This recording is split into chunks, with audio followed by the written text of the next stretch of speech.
Hello மக்களே! இன்னைக்கு ஓணம் திருநாள். இந்த ஓணம் திருநாள ஒட்டி இந்த ஓணம் உருவான கதைய தான் நம்ம இப்ப பார்க்க போறோங்க. இந்த ஓணம்ங்கிறது கேரளால செலிப்ரேட் பண்ணக்கூடிய ஒரு ஃபெஸ்டிவலுங்க. இது வந்து மகாபலி அப்படிங்கிற இந்த ராஜாக்காக தான் செலிப்ரேட் பண்றாங்க.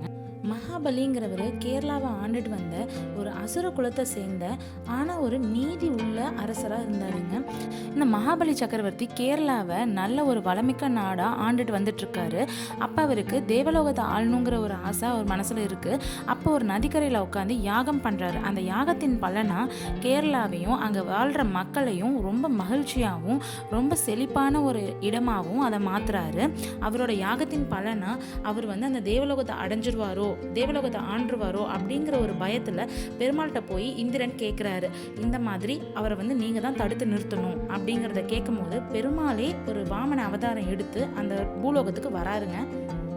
இப்போ வாமன உருவத்தில் வந்த அந்த பெருமாள் வந்து மகாபலி சக்கரவர்த்தி கிட்ட எனக்கு ஒரு 3 அடி நிலம் வேணும் அரசே அப்படின்னு கேட்குறாரு. உடனே மகாபலி சக்கரவர்த்தியும் வாமனனுக்கு நான் தரேங்கிற உறுதிமொழியை தராரு. இப்படி சொன்ன உடனே வாமனன் வந்து தன்னோட முதல் அடியை பூமி முழுக்க அளந்து வச்சுட்டாரு. 2வது அடியை வானம் முழுக்க அளந்து வச்சிடுறாரு. இப்போ 3வது அடி நான் எங்கே வைக்கட்டும் அப்படின்னு கேட்கும்போது மகாபலி என்னோட சிரசில் வைங்க அப்படின்னு சொல்லிடுறாரு. உடனே அந்த சிரசில் காலை வைக்கும் போது அந்த பூமிக்குள்ள மகாபலி தள்ளப்படுறாரு.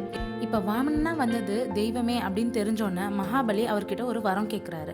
நான் பூமிக்குள்ளே தள்ளப்படுறேன், ஆனால் வருஷத்தில் ஒரு நாள் நான் ஆண்ட இந்த கேரளாவையும் இந்த மக்களையும் நான் வந்து சந்திக்கணும், அதுக்கு நீங்கள் அனுமதிக்கணும் அப்படின்னு சொல்கிறாரு. அந்த வரத்தை அவங்களும் தராங்க. அதுவே ஓணமாக செலிப்ரேட் பண்ணப்படுது அப்படிங்கிறது தாங்க வரலாறு. அவர் வரக்கூடிய இந்த ஓணம் திருவிழாவை கேரள மக்கள் ரொம்ப சிறப்பாக கொண்டாடுறாங்க. 24க்கும் மேற்படியான உணவு வகைகள் செய்து அவர் வரதா ஒரு ஐதீகத்தில் அவருக்கு படையல் போட்டு இவங்க சந்தோஷமாக மகிழ்ச்சியாக அவரை வரவேற்று ரொம்ப ஆனந்தமாக அந்த ஊரில் வந்து கொண்டாடுறாங்க. படகு போட்டி, சாப்பாடு, பூக்கோலம், இது எல்லாமே ஓணம் ஸ்பெஷலுங்கிறது நமக்கு எல்லாருக்குமே நல்லா தெரியும். ஸோ இந்த வரலாறு நம்ம எனக்கு தெரிஞ்சுக்கிட்டோம். ஆல்ரெடி இந்த வரலாறு தெரிஞ்சவங்களுக்கும் நம்ம சேனல் பார்த்து தெரிஞ்சுக்கிட்டவங்க அனைவருக்குமே இனிய ஓணம் திருநாள் வாழ்த்துக்கள்.